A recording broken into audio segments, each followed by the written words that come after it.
Shalom, shalom, peace and blessings. Now let's get straight into it. So today I'm going to respond to a question that I received from a brother. I believe it was in a comment and not an email, if I'm not mistaken. But it says here, would you be willing to do a video on hairstyles? Particularly what I'm hoping to learn about is if dreadlocks are a hairstyle that is permissible by law. So what we call this dreadlocks is permissible by law. There's nothing wrong with having locks in your hair because many men in the scriptures had locks. And we're going to see that in a second. So this one probably isn't going to be too long, but there were a few things that I wanted to go over. One thing in particular, if you watch this lesson here, is it lawful to shave your beard? It'll also go over a few things, a few scriptures and things to keep in mind when it comes to your hairstyle, because there is no particular hairstyle that is not permissible by law outside of completely shaving your hair and shaving your beard. Everything else is fine. At least for the most part. I don't know, you could be going off doing something crazy, but for the most part, you should be good outside of that. Right. And I think one thing I wanted to mention here, too, is that you use the term dreadlocks instead of just locks. And I'm surprised because a lot of people nowadays, they don't use dread in dreadlocks. And it's because of what I would believe to be like new age thinking on the word dread on dreadlocks. Let's read it real quick. So if you go to this Wikipedia page, and it's in other sources too, but you see here dreadlocks, also known as dreads or locks, are a hairstyle made of rope-like strands of hair.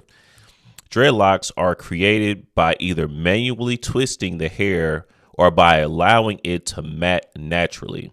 Over time, the hair will form tight braids or ringlets. And I'm not sure what I use this man as an example of dreads, but whatever. Etymology. The history of the name dreadlocks is unclear. No, it's not. Some authors trace the term to the Rastafarians, a group of whom apparently coined it in 1959 as a reference to their dread or fear of the Most High. Well, maybe that is where the word dread comes from, because we know that the Israelites, one of our main motifs, as you would say, would be fear of the Lord. All right, having fear of the Lord, which is keeping the commandments according to Psalms chapter 111 and 10. But it says here in their 2014 book, Hair Story, Untangling the Roots of Black Hair in America, Ayanna Bird and Lori Tharps claimed that the name dreadlocks originated in the time of the slave trade. When transported Africans disembarked from the slave ships after spending months confined in unhygienic conditions, whites would report that their undressed and matted kinky hair was dreadful.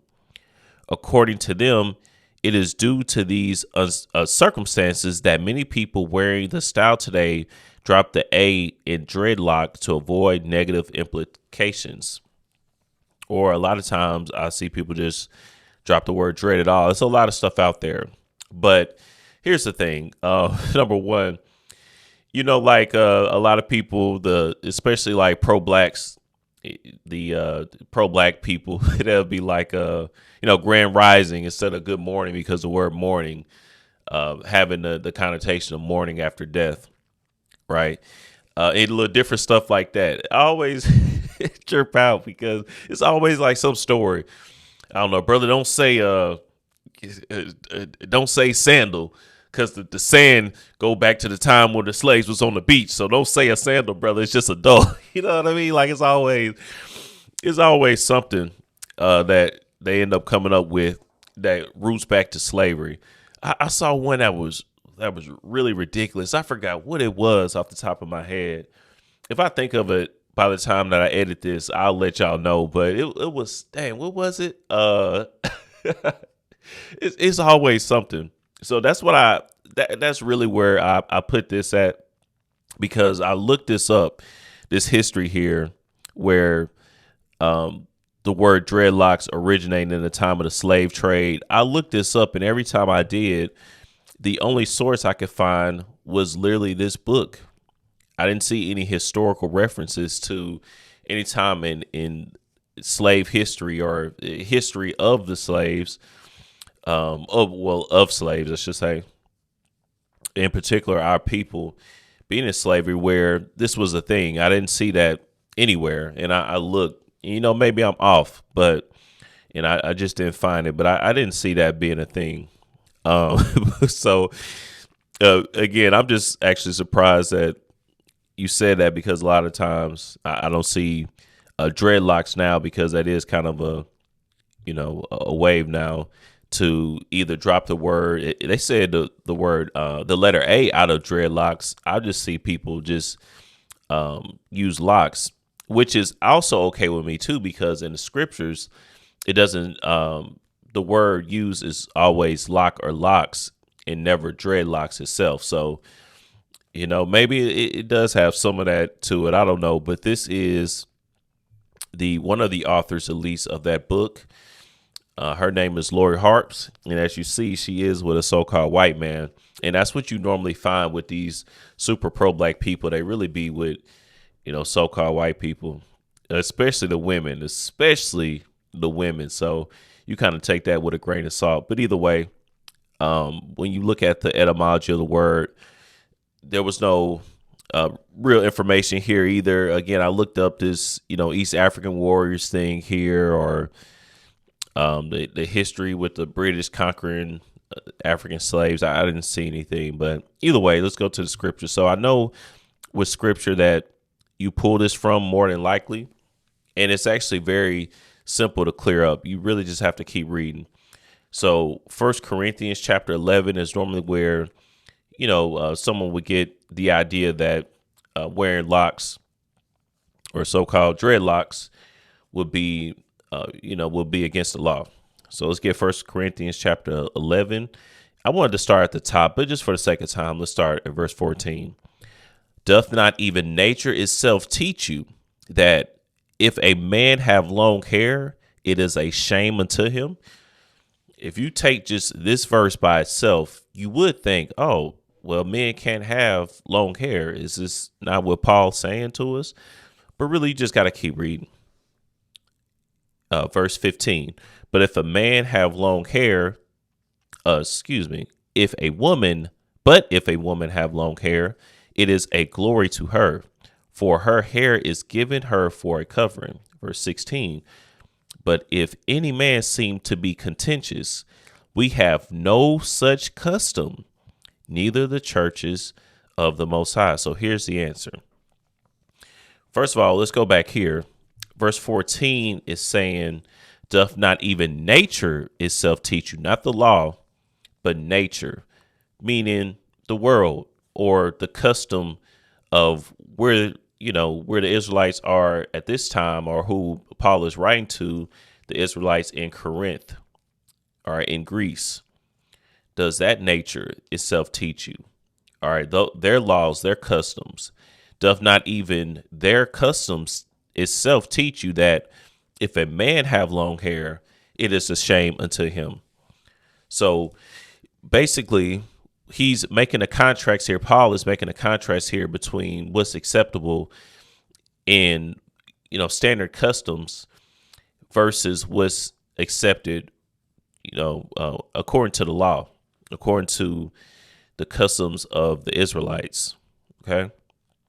And in verse 16 literally tells you that there's no such custom. Right. But if any man seem to be contentious, we have no such custom.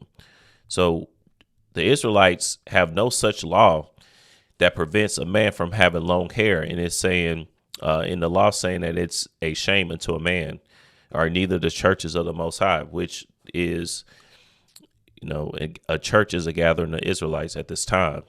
All right. So there's your answer there. It's pretty simple. But just to kind of give more examples here, one way that that having long hair is not against the law, and I also covered this in the video about if you can shave your beard or not, in the law of the Nazarites in Numbers chapter 6, you will see that it's actually a against the Nazirite vow to even cut your hair, to have a razor come upon your hair. So in this Nazirite vow is one of the holiest vows that you can make unto the Most High. So clearly there, if it was against the law, the Most High wouldn't be telling us directly to not cut our hair. And there would be a law against cutting your hair, and there is no such law, just as Paul said there in 1 Corinthians chapter 11, verse 16.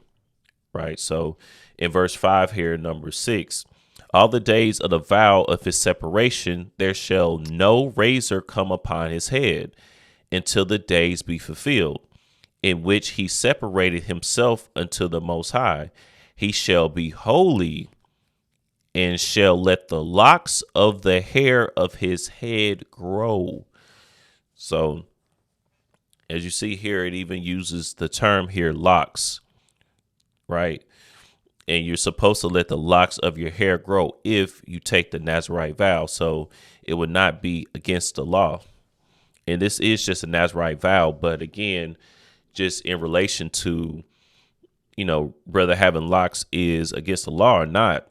I mean, whether you take a Nazirite vow or not, I mean, just think about it. Why would just be against the law if the Most High is commanding those that take the Nazirite vow to literally do the same thing?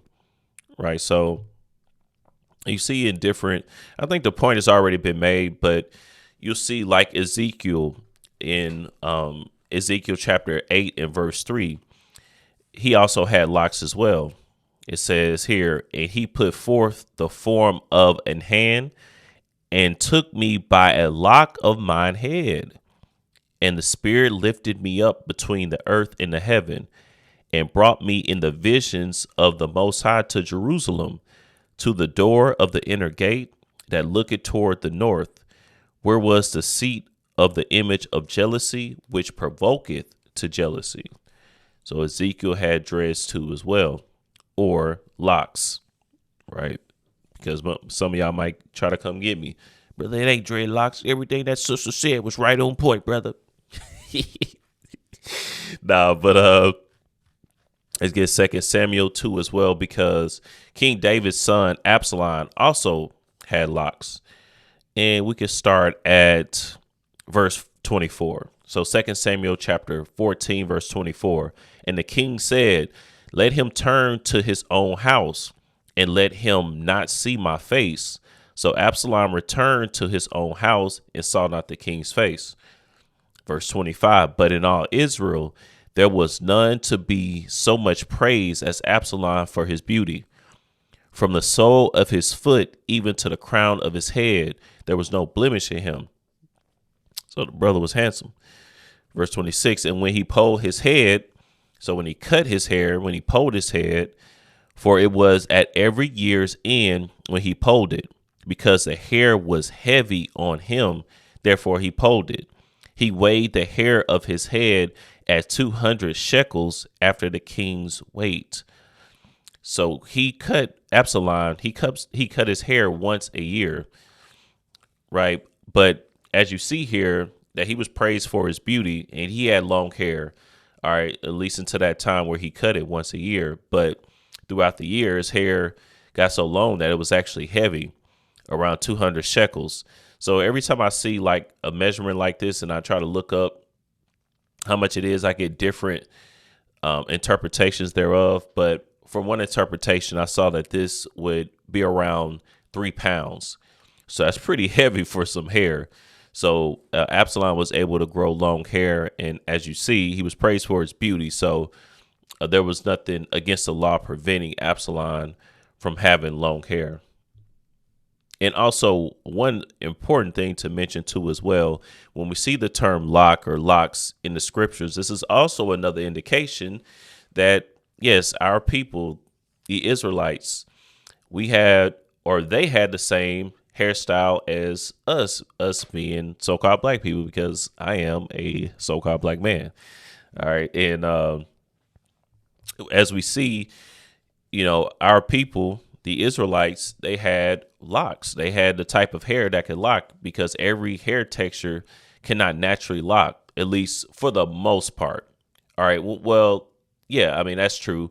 What I meant to say is that every people, cannot have hair that locks for the most part, but it really depends. Obviously, that every so-called white person is not going to have the exact same hair texture, or every so-called Indian, every so-called, I don't know, whatever, so-called race you want to mention. All people do not have the same texture of hair within a nation of people or a race of people. But either way, for the most part, it's really just our hair that locks up. Meaning black people, we have the quote unquote kinky or curly, or which other word would I say? A coily type of hair texture that will be thick enough to lock. Every now and then you'll see a so-called white person with dreads, but normally they like adding some type of extensions to it, or putting something in it to make it lock like that, where ours are the only one that could really lock like that. So that also gives you another insight to what the Israelites look like and how the texture of their hair was. Obviously, we know what Yahweh shot too as well in Revelation, the first chapter, verse 14 and 15, what type of hair that he had that was of wool. And that's the type of hair texture that you would see that would be able to lock up. All right. So that also gives you another insight, all right, to what the Israelites look like. So that's also another important variable I want to mention too as well. But yeah, that's what we see here, brother. The term used for lock, at least in Judges 16, it says braid, lock, plait of hair. So this was in reference to Samson. I think everyone pretty much knows the story of Samson, right?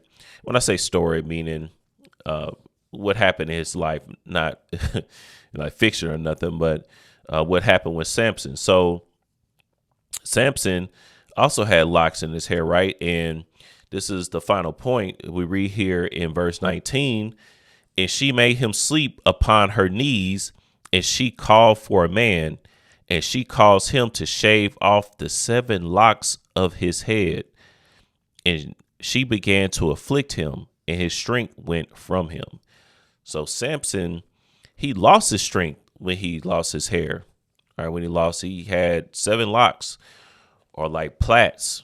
When it says locks here, it may not even be the traditional quote unquote dreadlock or lock that we know of today. Could have been more like a plait or just a braid, right? But either way, he had precisely 7 on his head, and he lost his strength when he lost his hair. So, it was the opposite. So obviously it wouldn't be against the law if Samson had it and he was mighty and strong with his hair, versus when he lost it, that's when he lost his strength. So that was pretty much it. This one, again, I knew it wouldn't be too long.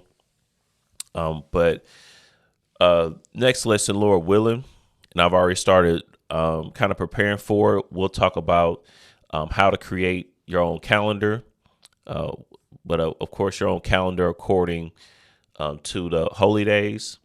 So that way, Lord willing, some of you brothers can start creating your own calendars, or at least understanding how it works. If you're not a part of like an organization, a camp, or whatever type of organization where somebody else is doing it for you, and you still want to keep the holy days, you'll have a little bit more insight on how to determine which days are Passover. How do you keep the new moon, or how do you find out what the new moon is, so on and so forth. But that's pretty much it. Lord willing, this was edifying. Until the next time, I bid everyone a mighty shalom.